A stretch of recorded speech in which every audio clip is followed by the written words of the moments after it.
একাদশ শ্রেণীর ছাত্রছাত্রীরা, আমি ভেক্টর শুরু করেছিলাম। এটি ক্লাস 11-এর একটি অত্যন্ত গুরুত্বপূর্ণ চ্যাপ্টার। খুব ভালো করে পড়ার চেষ্টা করবে, আর লিঙ্ক আমার ডেসক্রিপশন বক্সে দেওয়া থাকবে, ওখান থেকে নিয়ে তোমরা পড়বে। দেখো, আমরা সেদিন করেছিলাম টেল টেল হেড হেড মেথড করেছিলাম। আমরা ত্রিভুজ সূত্র পড়েছিলাম, দুটো ভেক্টরের যোগফল কিভাবে নির্ণয় করবে, এটা ত্রিভুজ সূত্র আমরা নির্ণয় করব। ত্রিভুজ সূত্রটা আমরা বলেওছিলাম, কিন্তু আমি একটা অন্য জিনিস দেখছি। টেল টেল হেড হেড কিরকম দেখো, আমি এখানে ধরো একজন ব্যক্তি পূর্ব দিকে যাচ্ছে 4 মিটার, তারপর তার মনে হলো দক্ষিণ দিকে চলে গেল 3 মিটার, তারপরে সে আবার পূর্ব দিকে গেল 4 মিটার। এর দেখো হেড এর টেলের সঙ্গে যুক্ত হয়েছে, আবার সে দক্ষিণ দিকে গেল 3 মিটার। মোট রেজাল্টেন্ট কত, মোট ডিসপ্লেসমেন্ট কত, এটা যদি করতে হয় তাহলে আমরা এইটা যোগ করে দেব, এইটা যোগ করে দেব, এটা আমরা যোগ করে দেব। এই যোগ করলে এইটা হলো মোট ডিসপ্লেসমেন্ট, মানে এর টেল আর এর হেড। এইটা এইটা আমরা পিথাগোরাস থেকে সহজেই পাবো। দেখো, এদিকে আমরা দিয়ে দেবো 4 4, এটা তো প্যারালাল শিফট হয়েছে ধরে নাও, 4 4, আর এদিকটায় দিয়ে দেব 3। এই যে এটা হচ্ছে, এটা পিথাগোরাসের উপপাদ্য থেকে এটা 8 পাবো, 3 3 6 পাবো। এটা √8 স্কয়ার প্লাস 6 স্কয়ার সমান 10 মিটার। কিন্তু এখানে একটা আমাদের সুবিধা আছে এটা করার। সুবিধাটা হচ্ছে এরা সব পারপেন্ডিকুলার দিয়েছে, কিন্তু যদি পারপেন্ডিকুলার না থাকে, ধরো পারপেন্ডিকুলার নেই এমন দুটো ভেক্টরের কথা বলছি। ধরো এই একটা ভেক্টর পি, এই একটা ভেক্টর কিউ, তাদের অন্তর্গত কোণ থিটা, এর পারপেন্ডিকুলার নয়। তখন যোগ করাটা ওটা আমার তখন পিথাগোরাসের উপপাদ্য প্রযুক্তই হবে না, অতএব তখন যোগ করাটা জটিল হয়ে যাবে। এই জন্যই আমরা ত্রিভুজ সূত্র, সামান্তরিক সূত্র, বহুভুজ সূত্র এগুলোর অবতারণা করেছি। গতকাল আমরা ত্রিভুজ সূত্র বলেছি, এবং ত্রিভুজ সূত্র থেকে লব্ধি বা রেজাল্টেন্ট, যোগফলটাকে এখানে রেজাল্টেন্ট বলা হয়, কি করে নির্ণয় করব আজকে সেই ডিটেলসে আমরা যেতে চাইছি। দেখো, আমরা এটা পি ধরেছি, আমি প্যারালাল শিফট করছি, এখানে এটাকে পি ধরে নিলাম, এটা এ বি ধরে নাও।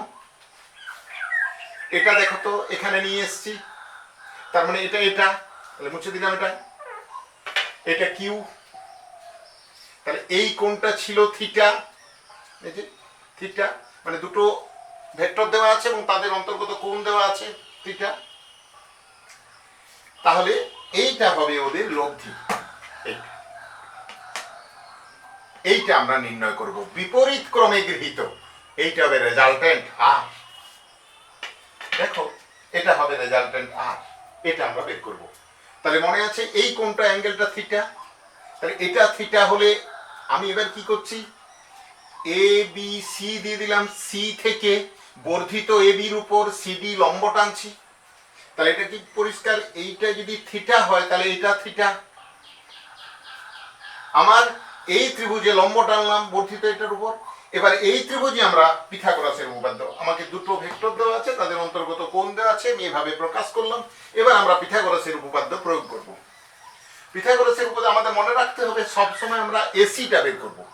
তার মানে এসি স্কয়ার পিথাগোরাস কোন ত্রিভুজটা, ত্রিভুজ এ ডি সি তে সমান এডি স্কয়ার যুক্ত সিডি স্কয়ার।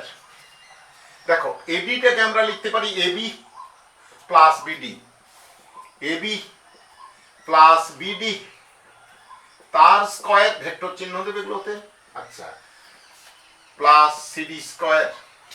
এটা এসি স্কয়ার, এসি স্কয়ারটাকে আমরা একদম লিখছি আর স্কয়ার, আর স্কয়ার সমান এবি স্কয়ার, এটাকে এ প্লাস বি এর হোল স্কয়ারে ভাঙছি, প্লাস 2abBD, একটু ভেক্টর চিহ্নগুলো দেবে, আচ্ছা, plus BD square, plus CD square, এটা আগে ছিলই, এটা এ প্লাস বি এর হোল স্কোয়ার ভাঙলাম এটা।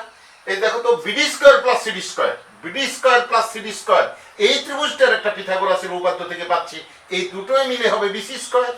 তাহলে আর স্কোয়ার ইজ ইকুয়াল টু হবে AB square plus 2 A B, একদম এইটাকে একদম বিসি স্কোয়ার আগে লিখছি, বিসি স্কোয়ার যুক্ত 2 এ বি আর বিডি। দেখো তো বিডি, যদি আমরা এই ত্রিভুজটাতে cos থিটা নিই, cos থিটা হলে ভূমি বাই অতিভুজ বিডি বাই বিসি, তার মানে বিডিটাকে আমরা লিখতে পারি BC cos theta, BC cos theta. এবার আমরা মানগুলো বসিয়ে দেবো। আমরা এবিটাকে কি ধরেছি পি, বিসিটাকে কি ধরেছি কিউ, ব্যাস R square is equal to P square plus Q square plus 2 P Q cos theta. এটা আমার ম্যাগনিটিউড বেরিয়ে গেল, লব্ধির মান বা রেজাল্টেন্ট। এবার আর পাবে এটাকে বর্গমূল করে দেবে। তার মানে এটা ভেক্টর তো শুধু ম্যাগনিটিউড নিয়ে কাজ হবে না, এবারে এর দিক নিয়ে বলতে হবে, ডাইরেকশন আমরা ধরে নেব, ডাইরেকশনে মনে থাকবে সূত্রটা।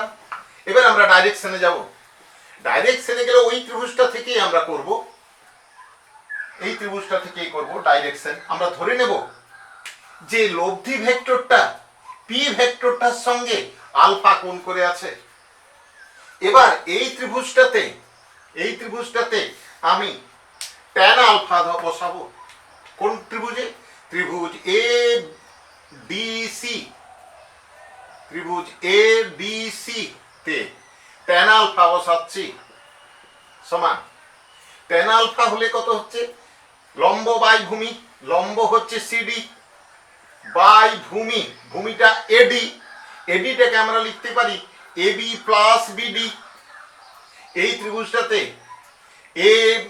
ত্রিভুজ বিসিডি তে যদি আমরা সাইন থিটা নিই, সাইন থিটা, তখন সিডি বাই বিসি, তাহলে এখানে সিডি পাবো, বিসি সাইন থিটা বসাবো, এটা tan alpha is equal to, এটা পাবো সিডিটাকে পাবো BC sine theta divided by AB plus BD, ভ্যালুটা আগেই পেয়েছি বিসি cos থিটা। তার মানে tan alpha is equal to BC মতলব Q, Q sine theta divided by P plus Q cos theta. এইটা আমরা ট্যান ইনভার্স করে দিলে আমরা অ্যাঙ্গেলটা পেয়ে যাব। এইভাবে আমরা লব্ধির মান এবং দিক নির্ণয় করব। দেখো যদি তোমরা কিউ ভেক্টরটার সঙ্গে কোণ বের করতে, কিউর সঙ্গে, তার মানে এখানে একটা ছিল, এইটা যদি আমরা ধরে নিতাম যে বিটা, তখন সূত্রটা কি হতো, tan beta is equal to P sine theta divided by Q plus P cos theta. এটাও বের করতে পারো, এটাও বের করতে পারো। অ্যাকচুয়ালি কোনো একটা উদাহরণে আলফা বিটা বের করানোর পরে যদি যোগ করো তাহলে সেটা থিটার সঙ্গে সমান হবে। এবার দেখো সামান্তরিক সূত্র, এই লব্ধি সামান্তরিক সূত্রের সাহায্যে লব্ধির ভ্যালুটা পাবে। থিওরিটা প্রায় একই প্রকারের, সেই জন্য আমরা সামান্তরিক সূত্রে যাব, তারপরে আমরা অঙ্কে যাব, ছোটখাটো দু একটা অঙ্ক। দেখো সামান্তরিক সূত্র বলছে একটা বিন্দুতে ক্রিয়াশীল দুটো সমজাতীয় ভেক্টরকে যদি মানে ও দিকে একটা সামান্তরিকের দুটো সন্নিহিত বাহু দ্বারা প্রকাশ করা যায়, তাহলে প্যারালালোগ্রামটা কমপ্লিট করো, ওই বিন্দুতে অঙ্কিত কর্ণটি ওদের লব্ধির মান ও দিককে নির্দেশ করবে।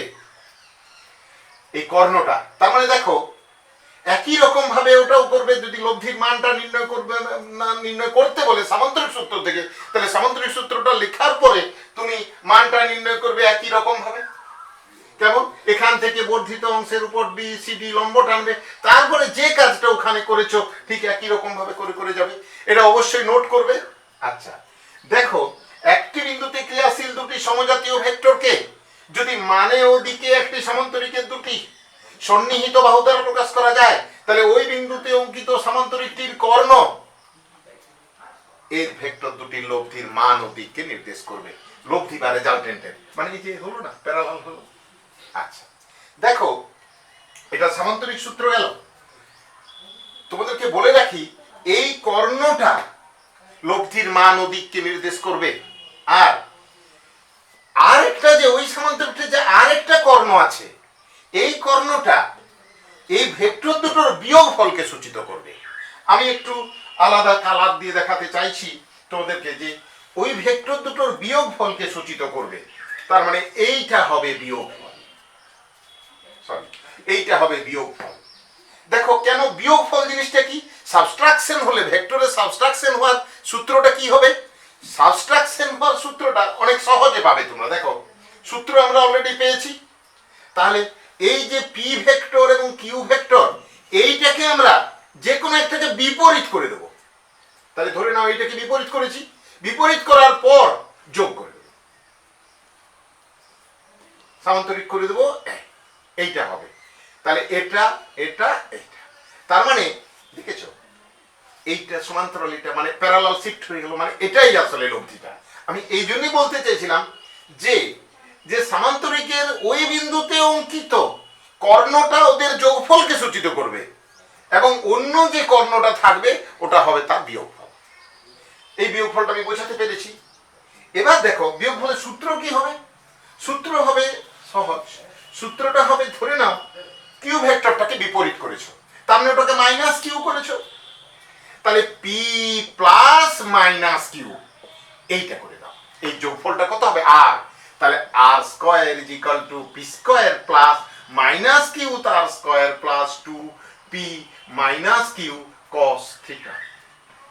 তার মানে R square is equal to P square plus Q square minus Q square মানে তো কিউ স্কয়ার হবে, আচ্ছা, plus sorry minus 2p Q cos theta. তার মানে আগের থেকে সূত্রটাতে কি চেঞ্জ হলো? একটা শুধু এখানে মাইনাস এলো, তার মানে তখনই তুমি বিয়োগফলটা পেয়ে যাবে। বোঝাতে পেরেছি? এবার দেখো আমি একটা ছোট্ট উদাহরণ দিচ্ছি তোমাদের, এই বিয়োগফল বের করানো বা যোগফল, এটাকে মুছে দিলাম। তাহলে মনে রাখবে আলফাটা কি হবে?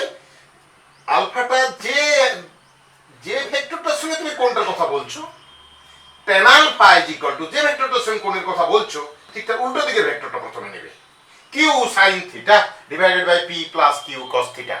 যদি tan বিটা বলো তখন P sine theta divided by Q plus P cos theta.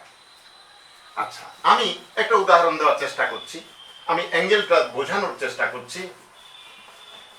ধরো 40 নিউটন এবং 30 নিউটন মানে দুটো বল আছে এবং তারা 45 ডিগ্রি কোণে আনত আছে। 40 নিউটন, 40 এবং 30 নিউটন, তারা 45 এর অ্যাঙ্গেলে আছে। বলছে এদের লব্ধির মান অধিক কত? তো আমরা এদের লব্ধি R square is equal to 40 square plus 30 square plus 2 40 P square plus Q square plus 2 P Q, এটা গুণ আছে, কস 45 এই করে আর সমান পেয়ে যাবে। ওকে, আচ্ছা, এটা রুট করবে তাহলে অত নিউটন মান পেলে। এবার আমি দিকটার কথা বলছি। দেখো দিকটা আমি যদি প্রথমে ধরি যে এইটা তো লব্ধি হবে, সামান্তরিক সূত্র বা ত্রিভুজ সূত্র যেই বলো, তারপরে এই অ্যাঙ্গেলটা আমি ধরে নেব আলফা। তাহলে tan alpha is equal to কি বলেছি, এর সঙ্গে আর 40 নিউটন বলের সঙ্গে লব্ধিটা আলফা কোণ করে আছে, তাহলে tan alpha is equal to 30 sin 45 divided by 40 plus 30 cos 45। Alpha is equal to, এটা বের করবে, tan ইনভার্স করে দেবে,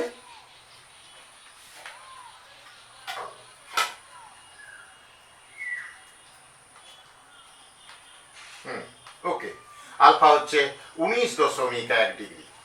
তোমরা যদি এইটা বিটা ধরো তাহলে tan beta is equal to 40 sin 45 divided by 30 plus 40 cos 45। এটা যদি আমরা করি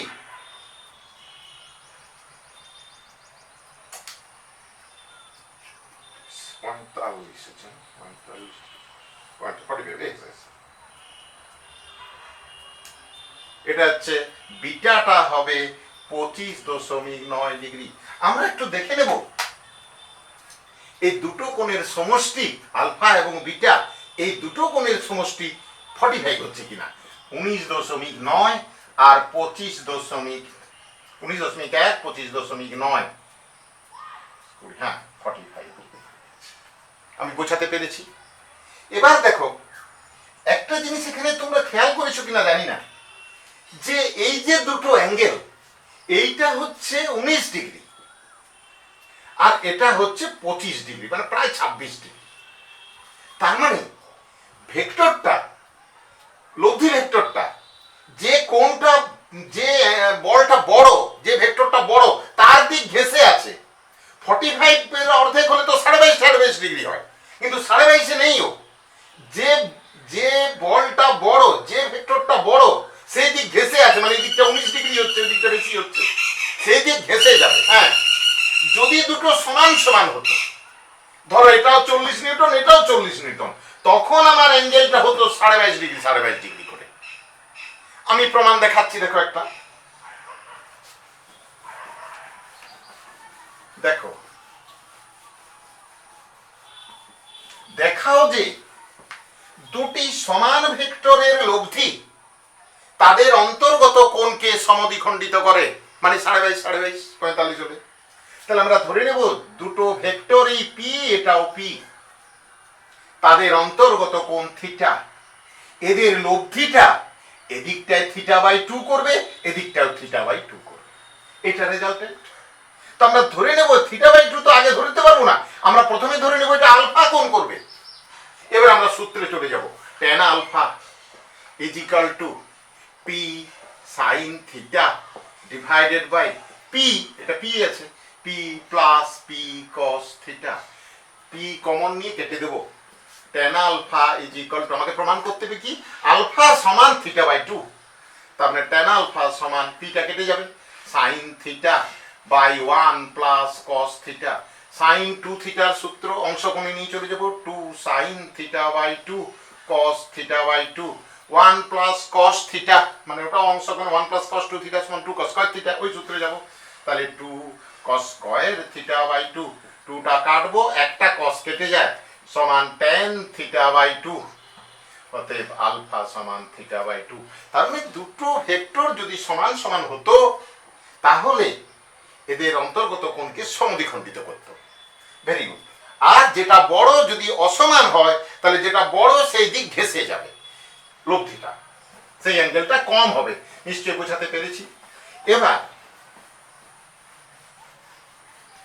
দুটো সমান ভেক্টরের লব্ধি তাদের সঙ্গে সমান হতে পারে। অ্যাটেনশন, কি বললাম, দুটো সমান ভেক্টরের লব্ধিটা কি তাদের যে কোনো ভেক্টর সঙ্গে সমান হতে পারে, এটা প্রশ্ন। তার মানে পি এবং পি, এদের লব্ধি কি কখনো পি হতে পারে? হ্যাঁ, হতে পারে। এটা একটা শর্ত আছে, তুমি দেখো, আমি যদি এরকম করি, ধরো, আচ্ছা পরে বোঝাচ্ছি ওটা। তাহলে ধরি এদের অন্তর্গত কোণটা যদি থিটা হয়, তাহলে দুটো সমান ভেক্টরের লব্ধি তাদের যে কোনো একটা সমান হবে, এটা ধরে নেওয়া যায়। তার মানে এখানে পিটাকে পি ধরো, কিউটাকেও পি ধরো, আরটাকেও পি ধরো। এবার সূত্রে চলে যাও। তাহলে আর স্কয়ার মানে P square plus Q, P square মানে পি স্কয়ার প্লাস কিউ স্কয়ারটাও P square plus 2 P P cos theta. তাহলে পি স্কয়ার সমান 2 P square plus 2 P square cos theta. তার মানে এটি মাইনাস হয়ে যাবে, 2 পি স্কয়ার কস থিটা সমান মাইনাস পি স্কয়ার। তাহলে কস থিটা সমান মাইনাস হাফ সমান কস 120 ডিগ্রি, থিটা সমান 120 ডিগ্রি। আমি এটা একটু এঁকে দেখাতে চাইছি যে দুটো সমান ভেক্টরের লব্ধি তাদের যে কোনো ভেক্টর সমান হবে তখনই যদি এটা অন্তর্গত কোণটা 120 ডিগ্রি হয়। দেখো এঁকে দেখাচ্ছি, দুটো সমান ভেক্টর নেব, দুটো সমান ভেক্টর নিয়েছি, অন্তর্গত কোণটাকে ইচ্ছে করেই আমি দুটো সমান ভেক্টর নিয়েছি, মোটামুটি 120 ডিগ্রি আমি করার চেষ্টা করেছি।